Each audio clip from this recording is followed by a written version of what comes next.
ভাই ও বোনেরা, একবার ভাবুন, হয়তো এটাই আপনার জীবনের শেষ রমজান। গত বছর যে মানুষগুলো আমাদের সঙ্গে তারা বিহু পড়েছিল, আজ তারা আর আমাদের সঙ্গে নেই, তারা চলে গেছে কবরের নিচে। আপনি কি ভাবছেন কি তারা খুশি যে রমজান শেষ হয়েছে? না, তারা হয়তো চাইছে, হায় যদি আরেকটি রমজান পেতাম। এখন ভাবুন, আপনি কি সেই সুযোগটিকে নষ্ট করছেন? আপনি কি শুধু ক্ষুধা সহ্য করছেন, কিন্তু আপনার হৃদয়, আপনার আত্মা এখনো পুরনো দোষে ডুবে আছে?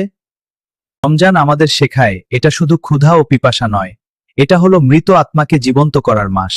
ভাই আমার, আজ থেকেই বদলে যাও। আজ থেকেই সেই মানুষ হয়ে ওঠো যে আল্লাহর দয়া খুঁজে পায়। ভাই ও বোনেরা, যদি আজ আপনি কিছু না পরিবর্তন করেন, আপনি হয়তো আগামী রমজানও পাবেন না।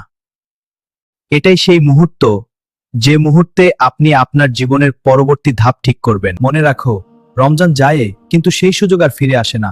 প্রতিটি রোজার মুহূর্ত হলো হীরার চেয়ে বেশি দামি। ভাই ও বোনেরা, যদি আজ আপনি কিছু না পরিবর্তন করেন, আপনি হয়তো আগামী রমজানও পাবেন না। সুতরাং আজই সিদ্ধান্ত নিন, আজই তওবা করুন, আজই নিজেকে বদলে ফেলুন। ভাই আমার, আজ থেকে আর পিছনে ফিরে তাকানো চলবে না।